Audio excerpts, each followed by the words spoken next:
The shocking final words of a Zen master before his passing. A warning on wrongful practice. Welcome back, everyone, to Mind Podcast. If we have a proper understanding of life and fully grasp the teachings of the Buddha, we can break through the fog of ignorance, and death can transcend the boundaries of time and space. We can calmly face death and even see it as something beautiful. However, most of us do not understand the reason for our existence and are always searching for a true purpose in life. Here's a story about the warning words of a Zen master before his death, which everyone should hear at least once. My entire life was immersed in vanity. Outwardly, I had fame, published books, and people followed me to learn Buddhism. But I understood that deep down I had not truly attained enlightenment, nor had I seen my true self. Looking back now, I realized that what I thought was wisdom had actually betrayed me. The Zen master expressed his deep regret for the things he had done throughout his life just before passing away. And his words served as a warning to all who are on or will embark on the path of spiritual practice. This Zen master was a close friend of mine for many years, and he suffered from a terminal illness. Facing death in meditation and contemplating death itself, we recognized it as a faithful companion. Before his passing, I frequently visited him and listened to his teachings. One day when I visited, he was sitting upright, his face frail but always wearing a smile. We sat down and talked.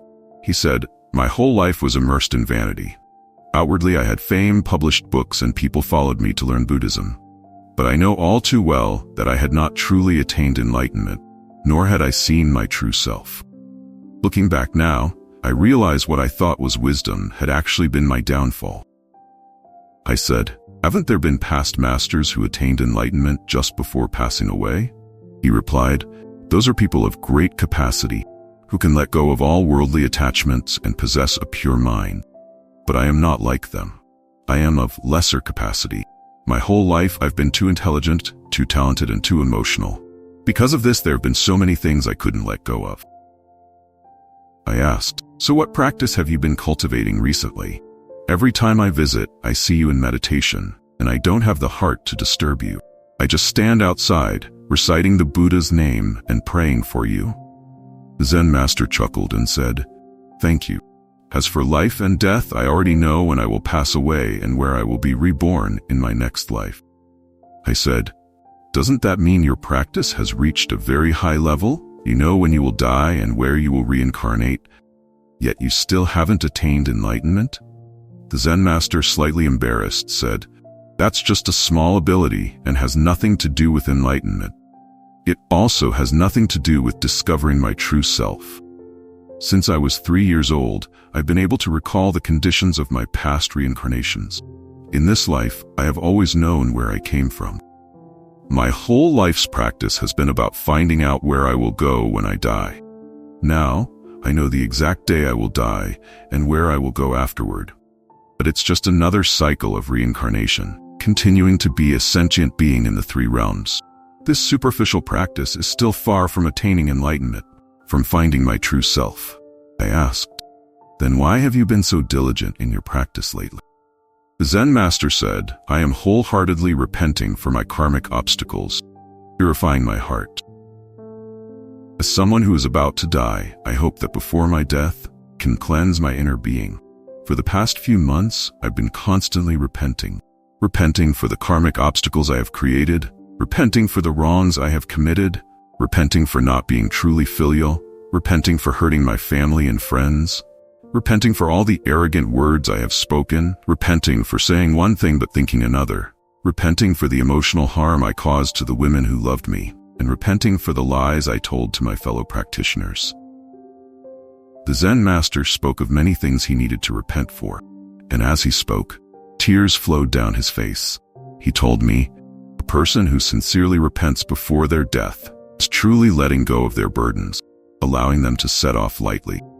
As he said this, he smiled. Everyone knew what setting off meant. Then he asked me to find a large iron basin and burn all of his manuscripts from his life, about 1 meter tall, right in front of him. "Help you burn them." I couldn't bear to do that. "This is the fruit of your life's work. Many publishers want to print your manuscripts. Why would you want to burn them? Isn't it good to keep them?" I truly didn't want to burn them. He said, "If you don't burn them, I will burn them myself. These writings have no value. If I don't burn them, what are they good for? I have not attained enlightenment. All those chaotic explanations of Buddhism are, in the end, just obstacles. I know this very well. Burning these manuscripts will prevent future generations from being led astray, and will also help avoid adding to my karmic sins. If I haven't found my true self, then everything I've said is no more than the words of a crafty fox. Do you want to see me fall into hell?" Calmly continued, "My whole life, I have preached the Dharma, explained the scriptures, debated right and wrong, but because I never attained enlightenment, I never saw the truth. I spoke arrogant words and made improper interpretations. Now I'm suffering the consequences, with illness in my mouth, throat, and stomach." His face grew thinner day by day, but because of his meditation, his spirit remained somewhat strong. Together, we burned each of his books, including his many journals, some of which were written with a brush in very neat handwriting. As I watched his calm and detached demeanor, I was deeply moved. I, too, wanted to burn all of my journals and manuscripts before I died, leaving nothing behind, and departing with a clear conscience, without any worry. Sensing my thoughts, he smiled and said, "Don't follow my example. There is no future in what I've done." Many times when I visited, the Zen master told me he was repenting for his karmic obstacles, for the sins he had committed in the past. He told me, "Verbal karma is the hardest thing to repent for in this lifetime. I have preached the Dharma, spoken recklessly, and said wrong things about others. My verbal karma has piled up as high as a mountain." He sighed, "Even though my verbal karma is so heavy, I still want to repent for all of it so that I can die peacefully. It seems that I will die a month later than I initially predicted, and I will use that extra month solely for repenting for my verbal karma. People who practice the way or learn Buddhism create karma just by speaking, let alone someone like me who has accumulated verbal karma by speaking wrong words, arguing about right and wrong, and talking about inappropriate matters. I don't know if a month will be enough to fully repent. Once I've finished repenting, that will be the day I leave this work."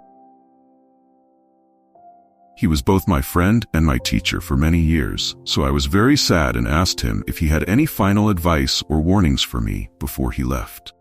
The Zen master said, "I know the path ahead for you, but I cannot tell you. If I told you, it would harm you. Your future path lies within your own heart. If you can sit quietly and look inward each night, you will know it yourself. The wisdom I have gained in this lifetime, which I can share with you, is this: if you have not attained enlightenment, if you have not awakened, if you have not seen your true self, then under no circumstances should you become a teacher for others. Being a teacher to others will only harm them, leading them astray, and that will also mean harming their life force. The karmic retribution for this is severe. The consequences of my actions are right before your eyes, so never become a teacher for others unless you are truly enlightened. Secondly, if you do attain enlightenment and find your true self, you must still continue your practice. Only after you have reached a high level in your practice should you step out to spread the Dharma. Even if you have disciples, remember never to accept offerings and never mistreat your disciples. I have seen too much of this in the world. Many teachers treat their disciples like servants. Sin for that is extremely heavy. Third, never look down on anyone who doesn't understand the Dharma, even if their understanding is shallow or misguided. You must never mock such a person. In my lifetime, I have mocked many people for their incorrect views, and as a result, I have faced karmic retribution. Every unenlightened person could one day become a Buddha. Once they awaken, they become an enlightened being. How could you mock an enlightened one? I understand this principle, but my arrogance and bad habits have led me to accumulate a lot of negative karma. In the past month, all of my repentance has been for the sins I committed against those I once looked down upon. Fourth, if you meet others in the future, whether they are great teachers or people of different beliefs, you should never compare who is higher or lower. In this world, there are countless bodhisattvas who take human forms to guide others. Can it be that there are no bodhisattvas teaching among people of different beliefs? You must avoid having a mind of discrimination and prejudice. Instead, listen wholeheartedly and look within yourself. Wisdom will naturally arise from within, endlessly. In the past, I loved debating and arguing with others, using my pen as a weapon. The result was throat cancer and esophageal cancer, truly deep karmic retribution. As he spoke, tears continuously flowed from his eyes. They were tears of regret, awakening, and also a warning. Have you remembered what I've told you? Yes, I replied. Yes, I remember. Over the past 10 years, I've had some superficial fame, and occasionally, people have come to ask me to be their teacher. I remember the Zen master's words well, and have never accepted a disciple. There have been times when people knelt down to bow to me, and I hurriedly knelt down and bowed in return.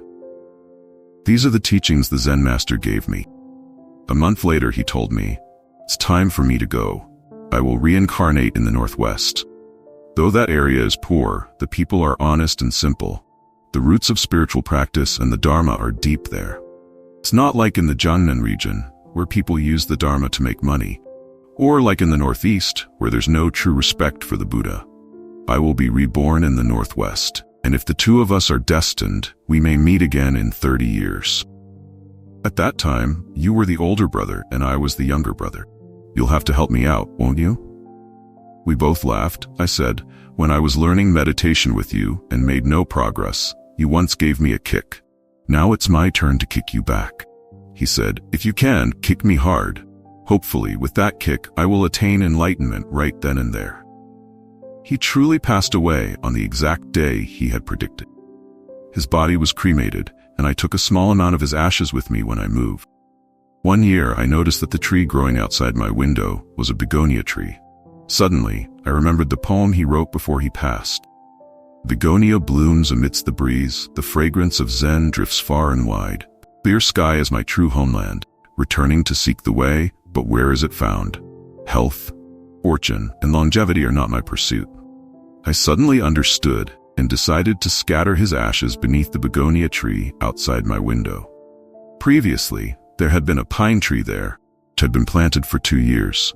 Due to some work in the neighborhood, they had moved the pine tree and planted the begonia in its place about 5 years ago. During the summer, the begonia's broad leaves sheltered countless cicadas that sang beneath its branches. By late autumn, the begonia bloomed with bright red flowers and the cicadas' songs ceased. The night grew unusually quiet. So quiet, felt unsettling without the cicadas' usual chirping. People often regard blessings, longevity, and peace as the 5 great fortunes of life. But the Zen master did not seek these worldly fortunes. He only sought the great way. His prediction about my future residence and the begonia tree absorbing his ashes came true. He once said that all of these things are impermanent and far removed from the great way and the true self of life. Even in his practice, he displayed a profound understanding of impermanence. But he had not yet escaped the cycle of birth and death, nor had he attained enlightenment or found the true self of life. As I write these words, the Zen master has already passed away more than 10 years ago. Reflecting on my own practice, I cannot help but feel ashamed. Who the Zen master was, I do not wish to reveal his name. Since he burned all of his manuscripts, it is clear that he didn't want anyone to remember him anymore. I believe that one day I will meet him again, somewhere in this vast universe. Dear friends, life isn't always rosy. We must experience failure, anxiety, and fear to help us grow and understand the world. The wise words of the Buddha are heartfelt advice, intended to help you regain balance and find the strength to continue pursuing your ideals. The boundless, wondrous Dharma guides sentient beings to live rightly, beautifully, to know love, trust, giving, and receiving. Reflect on the Buddha's wise sayings below. Quiet your mind. Live more slowly. Give. Be more compassionate. Love more. Here are some of the Buddha's wise teachings. The root of all human suffering is attachment. If you don't love yourself, you cannot love others. Be kind whenever possible. In fact, it's always possible for everyone to be kind. Happiness doesn't come naturally, it comes from your own action. The darkness is not frightening. What's frightening is leaving darkness in your life. If you are kind-hearted, the sky will always bring you peace. Victory or defeat is not final. Don't let it obstruct your life. If one day you feel everything is falling apart, don't try to do anything with a troubled mind, because the more you act, the more stuck you will become. If you feel uneasy, sit down, calm your mind for a moment, and then begin anew. Like fighting the darkness in a dark room. Pointless. What you need to do is turn on the light. It takes hundreds of lifetimes to share a boat and 1,000 lifetimes to share a pillow. It takes 500 turns of looking back in a previous life to earn just one encounter in this life. If you do not love yourself, you cannot love others. If you do not have compassion for yourself, you cannot cultivate compassion for others. A journey of 1,000 miles begins with a single step. So take that step forward, open your heart, and the vast universe will embrace all the trust and love within you. Everything in life comes with a price. Few people achieve perfection. If you gain one thing, you often have to lose another. To receive much, you must give everything. To achieve lasting success and happiness, we must pay the price through persistent effort and perseverance. Compassion and generosity are not signs of weakness. In fact, they are expressions of strength. Remember, sometimes silence is the best answer. The arrogant can be saved, but the hopelessly self-deprecating cannot. Only when you recognize yourself, subdue yourself, and correct yourself, can you influence and change others. Holding hatred for others is the greatest loss for yourself. Every person should possess 4 things: confidence on their face, kindness in their heart, courage in their blood, and strength in their life. No matter how painful the past has been, you can always start again today. Do not live in the past, nor dream about the future. Live in the present moment. Each wound is a sign of growth. A person who knows contentment is the richest and happiest, for they feel no lack. The greedy, selfish, and miserly, no matter how much wealth they have, are the poorest people in the world because their hearts are filled with harmful intentions. In the past, there were people who were not wealthy but were content with their lives, smiling and happy every day. However, when wealthy individuals appeared, they looked at them and asked, "Why don't I have a life like that? A beautiful house, a car?" From that moment, they lost their own sense of value. True Buddhists should always remember that compassion is the miraculous remedy that heals the sufferings of life. By observing precepts, practicing meditation, and letting go, by doing good deeds, offering donations, or supporting one another, we follow the path to love for humanity. This is the way to transform suffering into joy and happiness, helping both ourselves and others come together and live with loving and understanding heart. There is no greater blessing in this world than the blessing of a mother. A mother gives us the most wonderful things in life. Thank you, Mother, for being my mother. Without you, this world would collapse. You give all the love in life. People suffer because they are trapped by their own views. Only when we release these views will we be free and no longer suffer. Happiness is when we live true to ourselves. You don't need others to acknowledge it. You just need to understand and be happy. That is enough. Understanding the pain of others is the greatest gift you can give them. Understanding is another name for love. If you cannot understand, you cannot truly love. Hope is very important. It makes the present less harsh. If we hope that tomorrow will be better, we can endure today's difficulty. People suffer because of their prejudices. When we view things with more openness, we become free and no longer suffer.